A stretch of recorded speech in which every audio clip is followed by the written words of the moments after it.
ভারী বৃষ্টিপাতের ফলে বরাকের অন্নপূর্ণা ঘাটের নদীর জল ঘন্টায় ৩৫ সেন্টিমিটার করে ভরছে।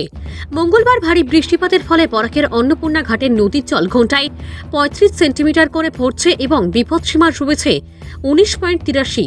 লক্ষ্মীপুরের বরাক নদীর জল বাড়ছে এবং জাটিঙ্গা নদীর জল সন্ধে ৫টায় ৭০ সেন্টিমিটার করে বাড়ছে। মধুরা নদীর জল ২টা হইতে ৩টা পর্যন্ত বেড়েছে ৫৫ সেন্টিমিটার ঘন্টায় বেড়েছে বলে জানা যায়।